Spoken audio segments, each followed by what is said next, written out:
I think over the next 10 years plus, we will see the coal plant close, we will see our baseload gas close, there's other baseload gas. There'll be a bit of peaking gas built, there'll be more wind built. We would like to see more geothermal built. But I think it will be in a mix of much more demand response, much more solar, and much more customer behaviour contributing to the energy mix in New Zealand.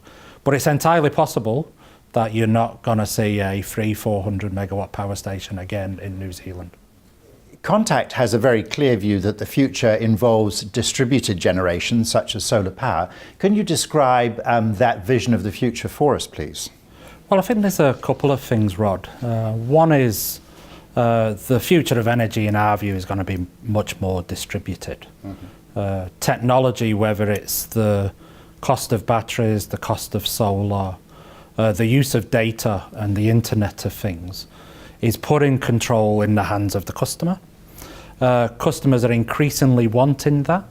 The days of large centralised generation and large transmission lines is probably on the decline. And we see customers wanting to engage with it. And it might be for resilience reasons, so they like the security of supply of having a battery, or it may be because they see that as a lower carbon future. So I think progressively we're going to see the electricity industry, what some people might call architecturally disrupted. We want to be part of that. And the reason we want to be part of it is because our customers are telling us it's important to them. But also we think we've got the smarts to get involved and make some investments in that area. What do you think will be the rough time frame for that big shift away from big generation plants and long distance transmission? I mean, that's essentially the big question we're grappling with, and actually really quite a unique situation in New Zealand where the large centralised generation is already largely renewable. It's low cost and relatively long life. So my simple answer would be probably longer in New Zealand than other parts of the world, because the hydro dams are, going to be there for a long time. But then my other answer is it's going to happen a lot quicker than any of us can predict. These customers we have on trial with us at the moment, I went into the conversation as a little bit of a Luddite, thinking customers are not going to be interested, they're not going to engage in it.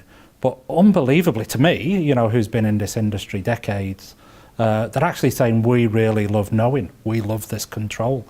And I go, whether it's technology cost or customer appetite, it's going to go quicker than we can think of today. If you were putting me on the spot for an answer, I'd say we're probably in 10 to 15 years, not 20 to 30, but not 1 or 2. The Electricity Authority as regulator and Transpower as the grid are the two key players in this. Are they sufficiently locked on to these future issues? So I think they're doing great work at thinking about what the future might be. Transpower have got their grid of the future, the 2050 grid, and the Electricity Authority are working on what pricing might look like in the future and what are the settings that need to be in place.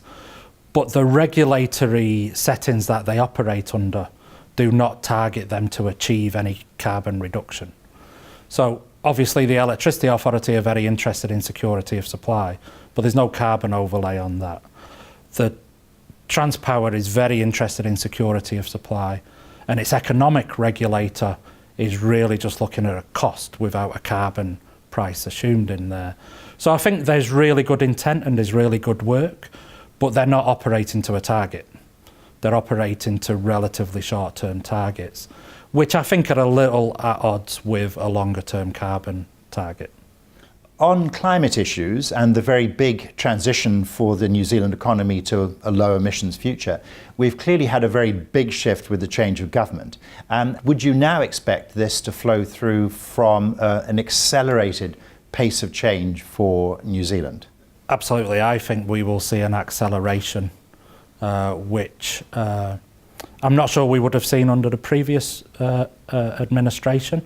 But certainly my interactions with the likes of James and his team is that there's a very thoughtful approach to accelerating this activity, and we're supportive of that. Can you describe, please, some of the ways you're working with industrial customers to help them on the shift away from fossil fuel power to renewable energy for process heat and other uses like that? Yeah, I mean, so we have a couple of interests there. I mean, we already supply some industrials around Topor with direct geothermal heat, and we've been doing that for many years, and it's renewable and low cost. The only problem with using geothermal process heat is that you have to stick your factory on top of a geothermal field. But we are actually deeply engaged with a few customers, both in a competitive sense. You know, customers are going out and tendering for low carbon solutions, but also in a very detailed sense with parts of the commercial sector and the dairy and industry. There are some exciting developments in geothermal, such as ground-sourced heat pumps. Is Contact looking at these kinds of new technologies? Yeah, so geothermal is everywhere. I mean, the most obvious geothermal in New Zealand is around Topor and the very visible activity we undertake. We've not engaged with ground source geothermal in the past, but I think if you start to look at a price of carbon which facilitates a more expansive view of energy, then there's lots of ground source geothermal in New Zealand. And in places like Scandinavia, it's pretty well adopted. How long do you think gas will remain a fuel for both peaking and baseload here in New Zealand? I mean, it's probably a question which is a transitional one. We believe the need for baseload thermal running, and baseload's an interesting term, but baseload for many months, is probably going to be less and less needed in the future. So we have a large combined cycle plant, and they are gas plants that run better when they're running baseload. We're currently refurbishing it, but most people know it was a very hard decision for us to make that investment. It would be a very hard decision to refurbish that plant in maybe 4 or 5 years' time. But I think maybe over a 10 to 25 year period, we are still going to need fast start peaking plant to handle the unique hydrological features in New Zealand. But that reduces over time as you get demand flexibility and you get lower cost new renewables in the system. But yes, we fully expect that over a 10 to 25 year period, our gas purchases will come down even further and our gas plant will be used much more intermittently. In terms of hydropower, this has been a pretty tense 12 months or so with some difficult weather patterns and low storage levels. Is there any sign that this is a shift in climate? You can see me smiling somewhat because it's statistics and damn lies. Yeah. There is no doubt climate change is affecting the world and we need to do something about it. Does it mean it's raining more in Otago in particular times of the year? To be honest, we've not really figured that out. Over the 80 years of data we do have, the water that's coming through our system is a similar volume, and we're not seeing a change in that. It does look like it's changing when it arrives. I think just this week, if you look at the market data, we've got the lowest snowpack levels that supply the Waitaki in 30 years. We've had flooding in Roxburgh in the last few weeks, unfortunately downstream of the dam. But you would say that there's something going on, but the data's confusing. The data isn't telling me that that climate change is affecting the pattern of hydro flow in New Zealand. And at the aggregate level, we're still getting about the same flow levels. But 80 years in this conversation is still actually not that long. Turning now to the retail market, can you explain a great mystery? On one hand, it's intensely competitive between you gentailers and specialist retailers. But on the other hand, at a corporate level, this doesn't seem to make much of a dent in the profits of the gentailers.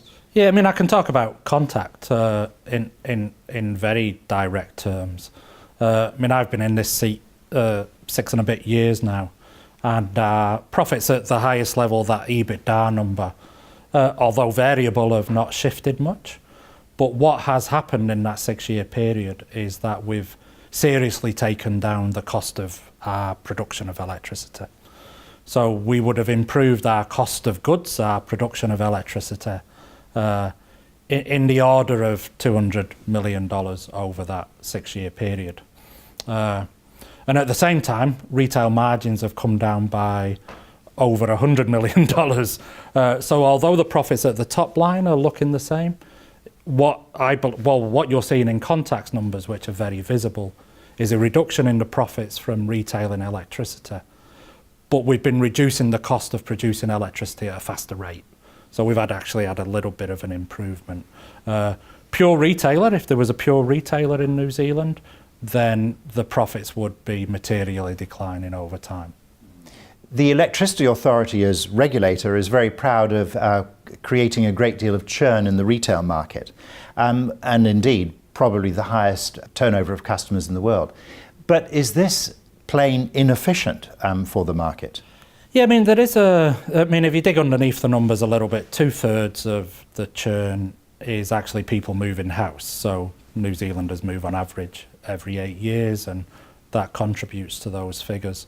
So churn isn't as, there's not 500,000 people every year waking up in the morning going, oh God, I've got to check my electricity bill. People move house and they churn. I think that's been a success actually from a consumer perspective. Price transparency, which the regulator has driven, and an ease of churning. So it's very easy to churn your electricity supply, has actually been to the benefit of consumers. Clearly in prices, and clearly you can see that transfer from our profits. But there's lots of choice. You can actually now choose between a really involved relationship with your retailer, a really light touch relationship with your retailer, wholesale spot prices, fixed prices. I actually think it's been quite good for New Zealand consumers. And from our perspective, it means that we build some trust with consumers. The trust levels in our sector, I think, have increased materially because of this choice that customers now have.